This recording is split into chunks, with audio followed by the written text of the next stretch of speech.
పెళ్ళైనా పండగైనా వేడుక ఏదైనా పట్టుచీరల ప్రత్యేక వేదిక వారాహి సిల్క్స్. ఈరోజు దేశవ్యాప్తంగా చిరంజీవి గారి పుట్టినరోజు పండగ జరుపుకుంటున్నటువంటి మెగా ఫ్యాన్స్, మెగా కుటుంబ సభ్యులు, పవన్ కళ్యాణ్ గారి భక్తులు, అదేవిధంగా వీర మహిళలకు, నా అక్క చెల్లెళ్ళకు అందరూ కూడా పేరు పేరున ఉదయపూర్వ నమస్కారం.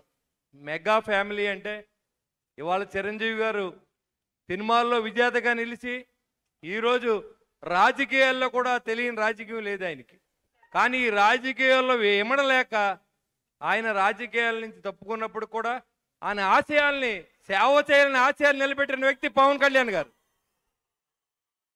ఆ పవన్ కళ్యాణ్ గారి ఆశయంతో మీ ముందు మాట్లాడే అవకాశం కల్పించింది నాకు మెగా ఫ్యామిలీ.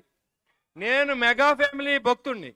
అందులో 2009లో మరి ప్రజారాజ్యం పెట్టినప్పటి నుంచి ఈరోజు వరకు మెగా ఫ్యామిలీని అంటిపెట్టుకొని మరి ఈరోజు మీ ముందు మాట్లాడే స్థాయికి ఎదిగానంటే మెగా ఫ్యామిలీతోనే నేను ఈ స్థాయికి వచ్చానని చెప్పడానికి ఏమాత్రం అతిశయం లేదు.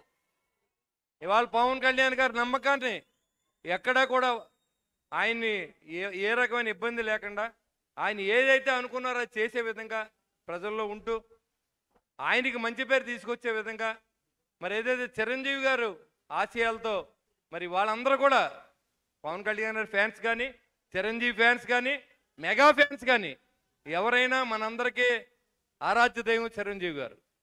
ఆయన తర్వాత దేవుడు ఉంటే పవన్ కళ్యాణ్ గారు. ఇవాళ చాలామంది సినిమా హీరోలు పుడతారు, చాలామంది సినిమా హీరోలుగా ఉంటారు.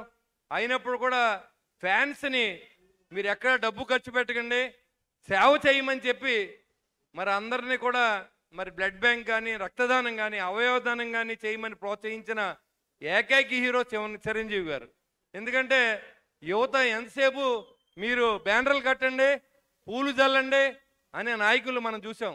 కానీ ప్రాణాలు నిలబెట్టండి, రక్తదానం చేయండి, నేత్రదానం చేయండి అనే వ్యక్తి చిరంజీవి గారు. అందుకని మనం ఆయన ముందు శిరస్సు వంచి నమస్కారం చేయాలి.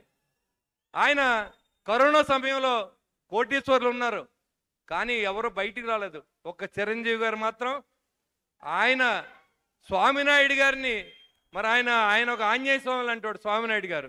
ఆ రోజు నుంచి ఒకే మాట ఒకే పాట, అది మెగా ఫ్యామిలీ చిరంజీవి గారు. అంతే, ఆయనకి ఇంకేం తెలియదు. ఆయన అందరినీ కలుపుకుని అందరికీ ఆక్సిజన్ సిలిండర్లు ఇచ్చి కోట్లాది రూపాయలు ఖర్చు పెట్టిన వ్యక్తి చిరంజీవి గారు. మరి డబ్బు ఉంటుంది చాలామందికి, కానీ మనసు ఉండదు.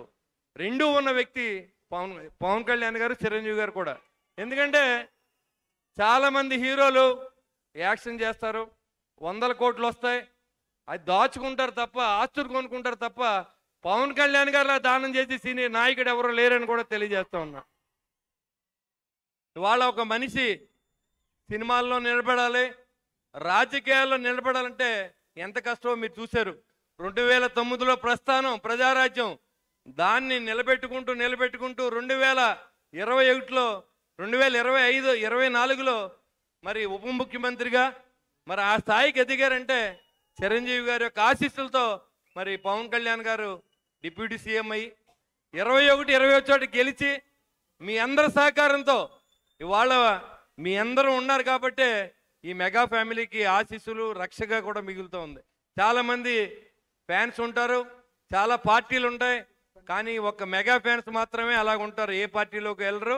చిరంజీవి గారు, పవన్ కళ్యాణ్ గారు ఏం చెప్తే అది చేసేది ఒక్క పవన్ కళ్యాణ్ గారు ఫ్యాన్స్ మాత్రమే. దాంట్లో ఏమాత్రం అతిశయం లేదు. మరి ఈ సేవ చేసి తెలుగు రాష్ట్రాల్లోనే కాదు, ఎక్కడైనా కానీ మీరు 10 మందికి సహాయం చేయండి అని సినిమాలు కూడా మీరు 3 దానం చేయండి, నాకు థ్యాంక్స్ చెప్పొద్దని చెప్పినటువంటి బాధ్యతగా ఉండి కిడ్నీ దానం చేసిన విజేత సినిమా దగ్గర ఖైదీగా ఎదురు తిరిగి సమాజంలో ఒక మంచి నిలబెట్టడానికి చేసిన పోరాటం దగ్గర నుంచి మెగా ఫ్యామిలీ చరిత్ర ఈ రోజు వరకు మనం ప్రస్థానం కొనసాగుతూ ఉందంటే ఆయన పడిన కష్టాన్ని మరొకసారి మనం తెలుసుకోవాల్సిన అవసరం ఉంది. నాకు 70వ పుట్టినరోజు అంటూ ఇష్టం లేదు. చిరంజీవి గారి పుట్టినరోజు, ఆయన ఇంకా నిత్యం నవ యువకుడు. అలాంటి మహానుభావుని పుట్టినరోజుకి మీ ముందు మాట్లాడే అవకాశం కల్పించిన మెగా ఫ్యాన్స్కి, స్వామినాయుడు గారికి మరి అందరికి కూడా పేరు పేరున శిరస్సు వంచిన నమస్కారం తెలియజేసుకుంటూ చిరంజీవి గారు 100వ పుట్టినరోజుకి నేను బతుకుంటే ఖచ్చితంగా మీతో పాటు పార్టిసిపేట్ చేస్తానని చెప్పి తెలియజేసుకుంటూ సెలవు తీసుకుని జై హింద్. సుమన్ టీవీలో మీ పర్సనల్ అండ్ బిజినెస్ ప్రమోషన్స్ కోసం కింది నెంబర్కి కాంటాక్ట్ చేయండి.